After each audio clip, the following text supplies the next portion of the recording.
అయితే సిఎస్ఎస్ లో నేను ఆల్రెడీ హెచ్1 ట్యాగ్ అని ఇక్కడ రాసాను. అయితే హెచ్1 ట్యాగ్ అనేది సెంటర్ ట్యాగ్స్ మధ్యలో పెట్టాను. పెట్టిన తర్వాత దీనికి కొన్ని రకాల ప్రాపర్టీస్ అప్లై చేశాను. అవి ఏంటంటే హైట్, విడ్త్, బోర్డర్. బోర్డర్ కి బ్లాక్ కలర్ అప్లై చేశాను 2 పిక్సెల్స్. అయితే దాన్ని రన్ చేస్తే ఈ విధంగా ప్రింట్ అవుతుంది సెంటర్ లో. ఓకేనా? బాక్స్ కి కొన్ని రకాల ప్రాపర్టీస్ యూజ్ చేస్తారు. అందులో రెండు అయితే మ్యాండేటరీగా యూజ్ చేయాలి. అవి ఏంటంటే first one horizontal offset, second one అనేది వెర్టికల్ ఆఫ్సెట్. రిమైనింగ్ 3 ప్రాపర్టీస్ అనేది ఆప్షనల్ వైజ్ గా పెట్టుకోవచ్చు మనకు కావాలంటే. ఇప్పుడు ప్రెజెంట్ అయితే బాక్స్ యాడరింగ్ జనరేట్ చేయాలంటే ఒక టైప్ ఆఫ్ ప్రాపర్టీ యూజ్ చేస్తామని చెప్పాను కాబట్టి బాక్స్ యాడర్ అనేసి పెడుతున్నాను. పెట్టిన తర్వాత ఈ కాలంలోనే హారిజాంటల్ ఆఫ్సెట్ కి ఒక పర్టికులర్ వాల్యూస్ ఇస్తాం. ఆ వాల్యూస్ కూడా మనం పిక్సెల్స్ పిక్సెల్స్ ఫార్మాట్ లో వేస్తాం. నేనైతే 10 పిక్సెల్స్ అప్లై చేశాను. నెక్స్ట్ వన్ దానికేమో 100 పిక్సెల్స్ అప్లై చేశాను. అంతే వెర్టికల్ దానికి కొంచెం ఎక్కువ అప్లై చేశాను. వెర్టికల్ అంటే ఇప్పుడు ఇక్కడ ఒక ఇక్కడ బాక్స్ ఫామ్ అయింది కదా, ఈ బాక్స్ కింద ఒక పర్టికులర్ షాడో ఫామ్ అవ్వాలంటే ఎంత డిస్టెన్స్ లో ఫామ్ అవ్వాలో అది ఇది రిప్రజెంట్ చేస్తుంది. అలాగే హారిజాంటల్ ఆఫ్సెట్ లో ఈ వాల్యూ అనేది రిప్రజెంట్ చేస్తుంది. హారిజాంటల్ మనం తక్కువ ఇచ్చాం, వెర్టికల్ అనేది మనం ఎక్కువ వాల్యూ ఇచ్చాం. చూద్దాం. ఈ విధంగా ప్రింట్ అయ్యింది. చూసారు కదా? అదే ఇప్పుడు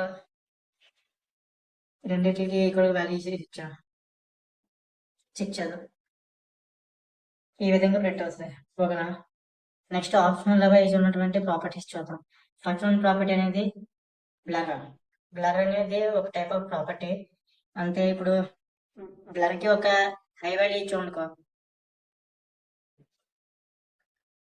ఇక్కడ ఉన్నటువంటి బ్లాక్ కలర్ అనేది చాలా బ్లర్ అయిపోతుంది. చూద్దాం మనం.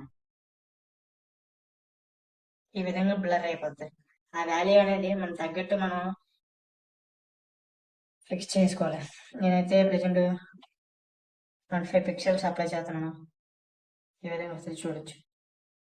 ఈ ఫార్మాట్ లో ఈ ఫార్మాట్ లో జనరేట్ అయ్యింది. ఓకేనా? Next one property thread radius.